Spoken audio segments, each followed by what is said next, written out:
नमस्कार दोस्तों। हम आज बात कर रहे हैं चैप्टर 3 के बारे में, ग्रीवेंस रिड्यूसल मैकेनिज्म। इस चैप्टर से लगभग 2 से 3 क्वेश्चन आएंगे और बिग क्वेश्चन अक्सर कौन से आते हैं उनके बारे में मैं आपको बताऊंगा, क्योंकि 2-3 क्वेश्चन है जो अक्सर पूछे जाते हैं, उसके बारे में डिटेल में हम डिस्कस करेंगे। उससे पहले हम यहाँ पर देख लेते हैं जो इम्पोर्टेंट क्वेश्चन है उनको मैं एक्सप्लेन करके आपको बताऊंगा साथ में, जिससे कि मिलते जुलते क्वेश्चन भी आप कवर कर पाओ। तो मैं सोचता हूँ इस वीडियो को देखने के बाद में अलग से आपको पढ़ने की ज़रूरत नहीं, बस जितने भी चैप्टर हैं उनके क्वेश्चन प्रैक्टिस कर लीजिए और ध्यान से सुनिए। क्या निजी बीमा कंपनी के खिलाफ शिकायत दर्ज की जा सकती है? बिल्कुल कॉमन सेंस का क्वेश्चन है, तो इसमें ज़्यादा डिस्कस नहीं करते। हाँ, निजी बीमा कंपनियों के खिलाफ भी शिकायत दर्ज की जा सकती है। कोई भी कंपनी हो, निजी हो या सरकारी, सबके खिलाफ हम शिकायत दर्ज कर सकते हैं। नेक्स्ट क्वेश्चन, क्या लोकपाल के पास शिकायत दर्ज करने के लिए कोई फीस की ज़रूरत होगी? बिल्कुल नहीं, कोई फीस नहीं चाहिए। लोकपाल क्या होता है, सबसे पहले इसको समझ लेते हैं। मैंने कहा था कुछ इंपॉर्टेंट होगा, उसको मैं एक साथ में डिस्कस करूँगा। सबसे पहले आप ये समझ लीजिए, इंश्योरेंस सेक्टर में आपकी शिकायत दर्ज करने के लिए बीमा लोकपाल की व्यवस्था की गई है। क्लियर हुआ? जैसे आप कोर्ट में जाते हो, इस तरह से इंश्योरेंस सेक्टर में आपको शिकायत करनी है, उसको लोकपाल कहते हैं। यहाँ पर ये आपको पता होना चाहिए। अब लोकपाल में भी लिमिट बना रखी है, कितने लाख तक का इंश्योरेंस है या कितने लाख तक की कोई शिकायत है, तो किस फॉर्म में जाएंगे कि उसके बारे में मैं बात करूँगा आगे आपको। तो अक्सर बीमा लोकपाल से एक क्वेश्चन आपको 100% मिलने वाला है। क्लियर? अब आगे चलते हैं। इनमें से कौन सी लोकपाल के पास शिकायत दर्ज करने के पूर्व आवश्यकता नहीं है? शिकायतकर्ता को लोकपाल से पहले उपभोक्ता फोरम में संपर्क करना चाहिए? कोई ज़रूरी नहीं, उपभोक्ता फोरम में जाने की कोई ज़रूरत नहीं। आप सीधे इंश्योरेंस से रिलेटेड आपका शिकायत है तो आप बिल्कुल सीधे आप लोकपाल में जा सकते हो।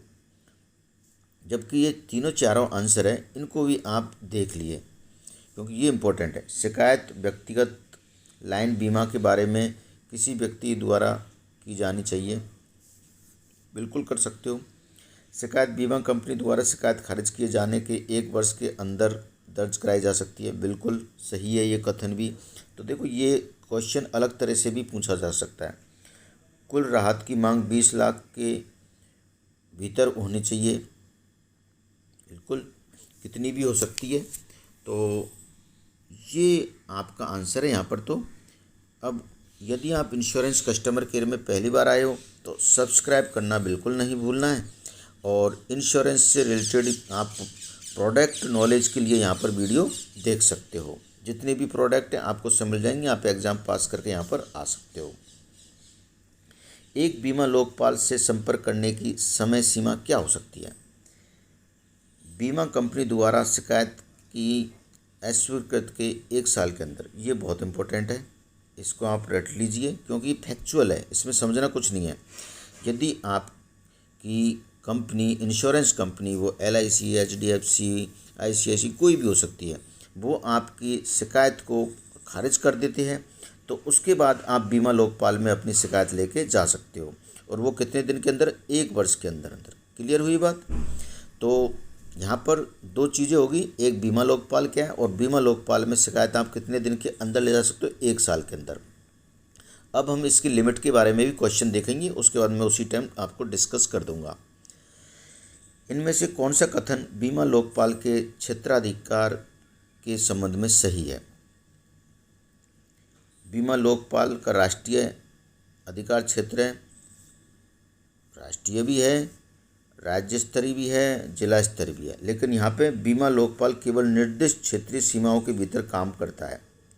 बिल्कुल, ये तीनों हैं, लेकिन निर्दिष्ट एक सीमा क्षेत्र बना दिया है बीमा लोकपाल के लिए। ऐसा नहीं है कि किसी भी शिकायत को सुनेगा। उसके लिए आप इंश्योरेंस से रिलेटेड जो भी शिकायत है, चाहे राष्ट्रीय अधिकार क्षेत्र हो या राज्य स्तरीय, उन सब में आप ये शिकायत कर सकते हो। बीमा लोकपाल के पास शिकायत कैसे की जा सकती है? शिकायत हमेशा लिखित रूप में ही की जा सकती है, क्योंकि ये देखो जनरल कॉमन सेंस का क्वेश्चन है।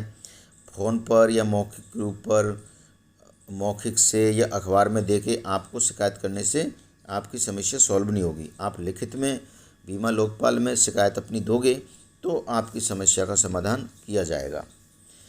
इनमें से कौन सा बीमा पॉलिसी से संबंधित शिकायत दर्ज करने के संबंध में ग्राहक के लिए सबसे उपयुक्त विकल्प है? बीमा लोकपाल, इसके बारे में हम डिस्कस कर चुके हैं कि बीमा पॉलिसी से संबंधित शिकायत आप बीमा लोकपाल में कर सकते हो। निम्नलिखित में से कौन सा विकल्प वैध उपभोक्ता शिकायत के लिए आधार नहीं बन सकता? ग्राहक को अपनी श्रेणी में सबसे अच्छे उत्पाद की सलाह देना। देखो यहाँ पर वैध उपभोक्ता शिकायत के लिए आधार नहीं बन सकता। शिकायत किस किस चीज़ की जा सकती है, इसको ध्यान में दीजिए।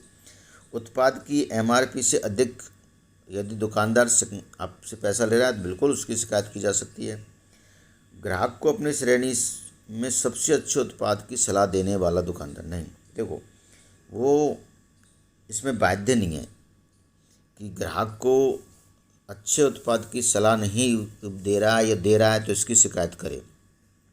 दवा की बोतल पर एलर्जी की चेतावनी नहीं दी गई है, बिल्कुल की जा सकती है। दोषपूर्ण उत्पाद है, इस पर शिकायत की जा सकती है। लेकिन सलाह के लिए उसको शिकायत नहीं की जा सकती, वो सलाह देता है नहीं देता है। बिल्कुल ये कॉमन सेंस वाला क्वेश्चन है, जनरल ज़्यादा डिस्कस नहीं करते। ये सबसे इम्पोर्टेंट क्वेश्चन है। इस चैप्टर के 3 क्वेश्चन सबसे इम्पोर्टेंट है, उनको मैं एक बार रिवीजन करूँगा आपके साथ में। सबसे पहला कि इंश्योरेंस से रिलेटेड शिकायत कहाँ की जा सकती है? बीमा लोकपाल, पहली बात। दूसरा, बीमा लोकपाल की भी लिमिट बना रखी है। यहाँ पर कौन सी उपभोक्ता शिकायत निवारण एजेंसी 20 लाख से 100 लाख मतलब 20 लाख से 1 करोड़ तक की उपभोक्ता विवादों पर ध्यान देगी? कौन? राज्य आयोग। क्लियर हुआ? 20 लाख से 100 लाख तक। अब जिला फोरम की लिमिट क्या है? 20 लाख। और राष्ट्रीय आयोग की क्या है? 100 लाख से ऊपर। तो 3 चीज़ क्लियर होगी आपकी। जिला फोरम सबसे छोटा होता है, उसकी 20 लाख तक की लिमिट है। राज्य आयोग की 20 लाख से 100 लाख तक की लिमिट है। और राष्ट्रीय आयोग की 100 लाख से ऊपर मतलब 1 करोड़ से ऊपर। तो दोस्तों इस क्वेश्चन को समझ लिए। इस पर मैं बार बार आपको समझा रहा हूँ, इस पर टाइम दे रहा हूँ, क्योंकि ये क्वेश्चन आपसे एग्जाम में पूछा ही जाएगा किसी भी तरह। इसमें 4 क्वेश्चन निकल गए इसमें से। बीमा लोकपाल पहला क्वेश्चन। दूसरा क्वेश्चन इनकी लिमिट पूछते, जिला फोरम की, राष्ट्रीय आयोग की, राज्य आयोग की और राष्ट्रीय आयोग की। ये बढ़ते क्रम में यहाँ पे 20 लाख, यहाँ पे 20 लाख से 100 लाख और यहाँ 100 लाख से ऊपर। क्लियर?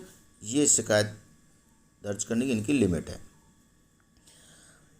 यहाँ पे देखो ये क्वेश्चन पिछले वाला पूछते हैं कि 20 लाख तक की लिमिट किसकी है? जिला फोरम की। इसको हम पहले डिस्कस कर चुके हैं और फिर इसको रिवीजन कर लीजिए। राज्य आयोग की क्या है? 20 से 100 लाख। राष्ट्रीय आयोग की 100 लाख से ऊपर, 1 करोड़ से ऊपर। IGMS का फुल फॉर्म, ये इम्पोर्टेंट है, ये चैप्टर को ही बनाएं, चैप्टर से ही। इंटीग्रेटेड ग्रीवियंस मैनेजमेंट सिस्टम, इसकी फुल फॉर्म आनी चाहिए आपके पास में। क्लियर? तो मैं सोचता हूँ आपको इसमें से 3-4 क्वेश्चन जरूर मिलेंगे। कोई प्रॉब्लम हो तो आप कमेंट्स कर सकते हो।